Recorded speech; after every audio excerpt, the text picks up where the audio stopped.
Bueno, queremos conversar sobre las medidas tomadas para las fiestas patrias y para eso vamos a tomar contacto con el infectólogo del Hospital Barros Luco y académico de la Universidad de Santiago, el doctor Ignacio Silva. ¿Cómo le está, doctor? Gracias por su tiempo. Hola, José Luis, buenos días. Bien, ¿y tú? ¿Cómo estás?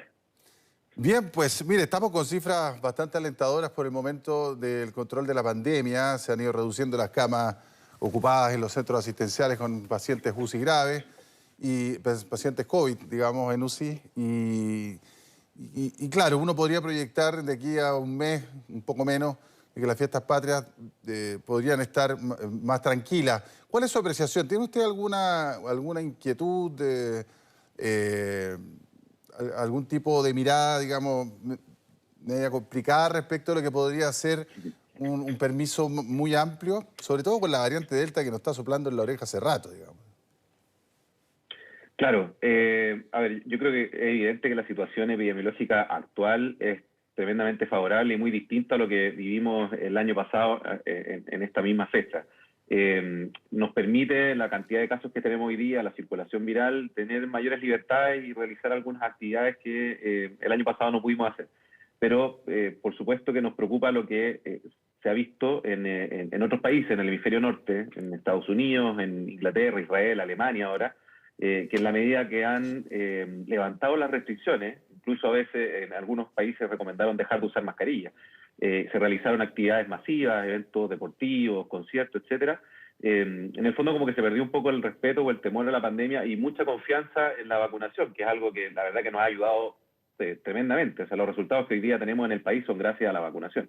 Pero sabemos que no es la única herramienta. Entonces, al levantar en exceso las medidas o las restricciones, estos países se enfrentaron a nuevas olas de contagio, principalmente, como tú bien decías, por las nuevas variantes como la variante Delta. Entonces, claro, creo que es difícil encontrar el equilibrio entre mayores libertades y aprovechar el momento epidemiológico actual y la responsabilidad y el autocuidado. Creo que fiestas masivas, en espacios cerrados, o pensar en no usar mascarilla, etcétera, es un riesgo innecesario. Pero sin duda que podemos tener un poco más de libertades y tratar de celebrar con el núcleo familiar, con los amigos más cercanos, en espacios bien ventilados. Ojalá que el tiempo, el clima nos acompañe para eso también. Pero es riesgoso. O sea, estamos en un momento muy frágil de la pandemia.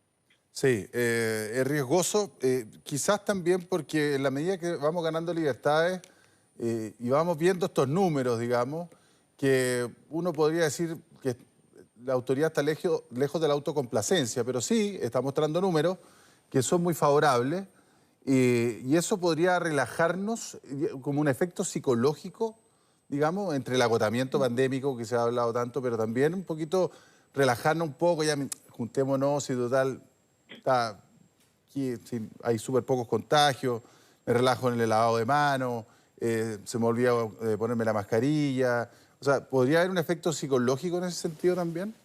Que nos jugara en contra. Absolutamente, absolutamente. Yo creo que en este minuto la famosa comunicación de riesgo, la comunicación es súper importante para transmitir que el mensaje de que la pandemia todavía está y que nos queda mucho por poder eliminar el virus a nivel mundial. Si no se elimina en el mundo, no se va a eliminar en Chile. No, nosotros no somos especiales. Entonces, hay que comunicar muy bien que si bien el riesgo es menor, todavía existe y las medidas que ya no sabemos de memoria siguen siendo igual de válidas. Tal vez podemos tener más libertades. Antes nos quedábamos encerrados, cuarentena, solo con el núcleo familiar, no veíamos a nadie. Hoy día podemos tener más actividades, pero como decía antes, ojalá que sean espacios reducidos, o sea, pequeñas cantidades de personas en espacios abiertos, ojalá todos vacunados. O sea, yo creo que hoy día es un acto casi de conciencia humanitaria al estar vacunado y juntarse con gente vacunada por uno y por el otro también. O sea, yo estoy exponiendo a la otra persona que no está vacunada también. O sea, esto es algo que no es un acto individual de protección, es un acto colectivo. Entonces, a menos que esa otra persona tenga una contraindicación formal, médica para recibir una vacuna, que para eso está diseñado este famoso efecto protector, efecto capullo, si la persona no tiene una contraindicación y por voluntad propia no quiere vacunarse, entonces, bueno, no, yo creo que hay que ser, en el fondo, tomar seguros, y a esas personas no excluirlas de los grupos grandes. Claro. O sea, y la comunicación de riesgo, ese es un factor clave que no debiera, digamos, disminuirse, más allá de siempre decir, oiga, pero igual no relajen las medidas, sino que más bien ser duro en el mensaje, digamos. O sea, seguimos teniendo, ayer tuvimos 38 nuevas víctimas fatales, 38 personas en las últimas 24 horas. O sea, la gente muchas veces ve un número, pero hay un ejercicio que puede sonar medio macabro, pero por ejemplo en este estudio en el que estoy yo, si tuviera 38 cadáveres acostados, sería una cantidad impresionante de personas que murieron en las últimas 24 horas a propósito de este virus. Absolutamente. Deberíamos hacer un esfuerzo.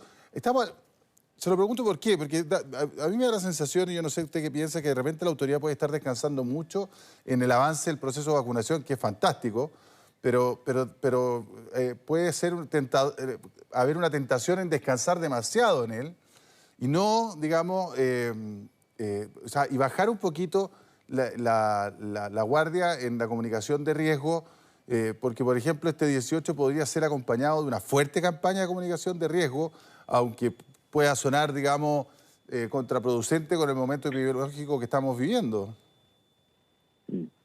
Sí, totalmente de acuerdo. Creo que es importante transmitir que estamos en un buen momento, si lo necesitamos. O sea, creo que la salud mental es algo Claro. de las mayores consecuencias, el impacto que ha tenido en la salud mental este virus, una de las mayores consecuencias que vamos a ver en adelante. Pero sin duda que esta transmisión de datos, de cifras positivas, de avance de la vacunación, de disminución de los casos, tiene que ir acompañado de un aumento, no de una disminución, sino que de un aumento de la comunicación de riesgo, en el fondo, de transmitir que estamos súper bien, pero que en la medida que nos equivocamos o que tomamos decisiones equivocadas, esto se nos puede escapar de las manos. Y creo que es importante usar números, usar registros reales, data concreta, como lo que está pasando en otros países. Insisto, Cayo, nosotros como país siempre vamos detrás de lo que pasa en el hemisferio norte, por ejemplo. Y eso es lo que ha pasado en países muy exitosos que han tenido cifras muy similares a las nuestras en control de la pandemia y en avance de la vacunación. Hoy día es la variante Delta, mañana van a ser otras variantes, mientras no tengamos un control a nivel universal, y para esto nos falta mucho porque necesitamos que el mundo entero alcance cifras de vacunación como la que tenemos nosotros, y en la medida que eso no pase van a seguir generándose variantes y vamos a estar entrando y saliendo de olas de contagio, tal vez con menos impacto, menos gravedad, menos necesidad de Claro. UCI, pero como tú decías, y que es súper importante, o sea, que hayan 40 personas fallecidas en el mejor momento de la pandemia, igual nos tiene que remover un poquito, o sea, no, esto está lejos de ser una situación normal. Tenemos un 200% de ocupación de camas de UCI, 200%. Por otra, no solo por COVID, por otras patologías, seguro que ha disminuido el COVID en todas las UCI de Chile, pero la situación sanitaria del país sigue siendo crítica. Es mejor, pero es crítica. No, claro, y además que estamos quedándonos rezagados con un montón de otras patologías que estamos haciendo una lista de espera que crece día a día también cuando las camas y cuando la atención se ha desviado a la pandemia, evidentemente por razones lógicas, ¿no? Se han reportado en Así es. el último informe del MinSal reportó 260 casos de la variante Delta en Chile, confirmados, digamos, porque son los que se hace, digamos, un seguimiento genómico y un estudio genómico para determinar eso. Ese es un número que aumenta. El 70% corresponde a viajeros. Entonces el otro 30% uno podría, o sea, me imagino que serán comunitarios, es decir, que se contagian aquí mismo. Y eso obviamente prende una lucecita, digamos, salta al fusible, porque es un número que se incrementa y uno se pregunta, bueno, ¿quiere decir que la siguiente ola a lo mejor el virus predominante sería este? ¿Hay alguna luz al respecto? ¿Se puede hacer algún tipo de proyección de ese tipo, doctor? Absolutamente, eso es lo que te comentaba antes. O sea, si miramos hacia los otros países, hoy día sus olas de contagio son más de un 90% por variante Delta. Eso es lo que va a pasar en Chile. La magnitud es lo que no tenemos claro actualmente, porque va a depender de cómo nos cuidemos, de qué es lo que Claro. pase después de la fiesta o durante la fiesta, pero de que va a ser la variante dominante no hay ninguna duda. Y lo que se ha visto en esos otros países es que en la medida que aparece la circulación comunitaria, que ya partió en Chile, en 4 a 6 semanas se generan olas de contagio.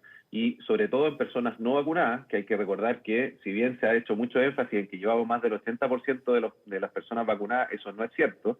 Esos son las personas mayores de 18 años y el virus no te pide el carnet de identidad para infectarte. De hecho, hoy día la mayoría de los contagios en estos otros países son en personas menores de 18 años, no vacunadas, o en el grupo de adultos que no han completado su esquema de vacunación. Entonces, por eso es importante avanzar en la vacuna de los niños y en llegar a los que no se han vacunado todavía. De todas maneras, doctor, le queremos dar las gracias por su tiempo y esta conversación esta mañana. Vale, que estén muy bien. Gracias a ustedes.